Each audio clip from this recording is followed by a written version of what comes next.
मैं कहा करता हूं बंधुओं कथा में एक बात,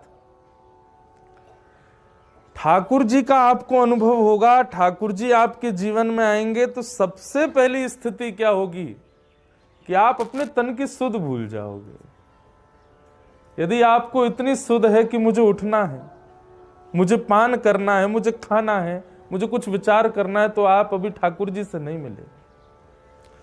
ठाकुर जी का किंचित भी अनुभव यदि होगा तो सबसे पहले आप तन शुद्ध भूल जाओगे, आपको देह शुद्ध नहीं होगी।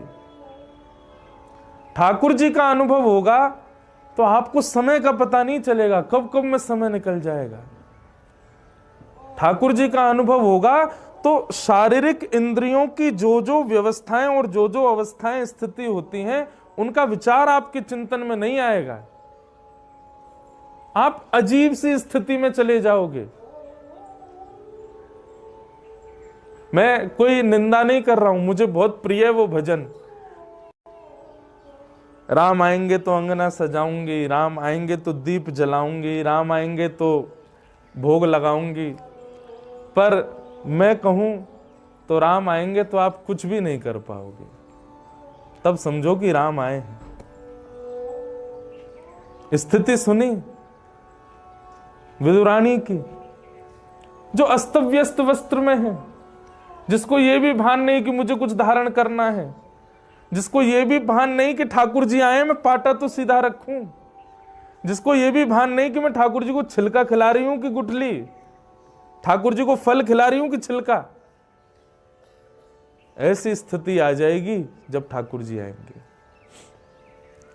और एक बात निश्चित है बंधुओं, ठाकुर जी यदि आपको दर्शन देने का मन बनाएंगे तो सबसे पहले स्वप्न में दर्शन होगा।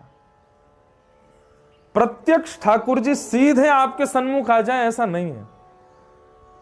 3 सीढ़ियां हैं। सबसे पहली सीढ़ी है स्वप्न में ठाकुर जी का अनुभव होगा।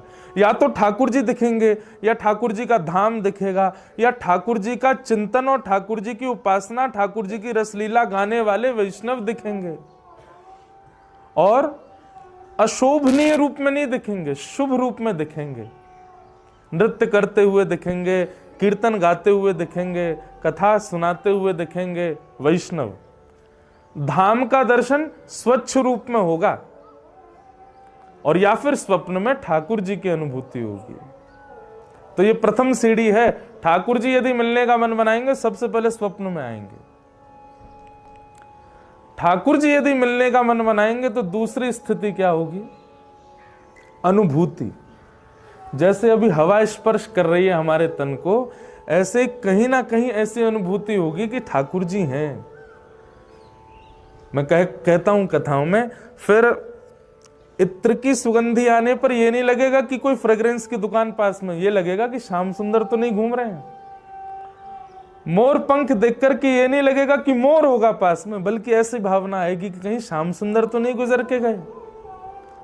कहीं चंदन छिड़का हुआ दिख जाए तो यह भाव नहीं होगा कि किसी ने चंदन छिड़का है, बल्कि यह भाव आएगा श्री कृष्ण के चरणों में लगा हुआ कुमकुम ही तो नहीं है।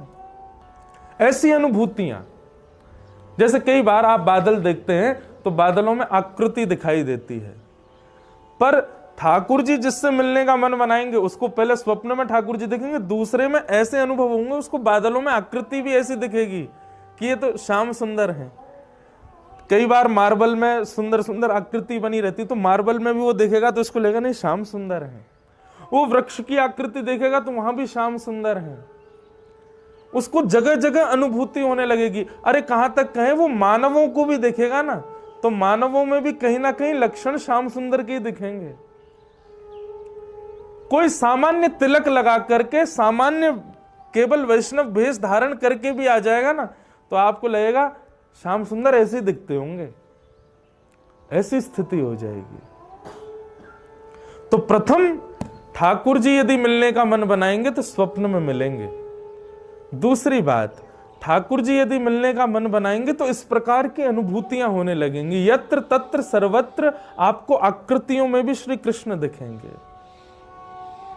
और तीसरा, ठाकुर जी मिलने का मन बनाएंगे तो फिर ये विचार नहीं करेंगे कि आप कहां हो, किस भाव में हो, कैसे हो। वे सन्मुख आकर के आपको प्रत्यक्ष दर्शन देंगे। स्वप्न दर्शन, अनुभूति दर्शन और प्रत्यक्ष दर्शन, ये 3 विधा है। किसी भी भक्त का चरित्र देख लो, भक्तिमती मीराबाई हो, भक्तिमती करमती बाई हो, हमारे गोस्वामी श्री गोस्वामी तुलसीदास जी हों, सूरदास जी हों, सबको पहले अनुभव ही हुआ है, अनुभूति में ही दिखा है कि ठाकुर जी हैं, फिर प्रत्यक्ष दिखे।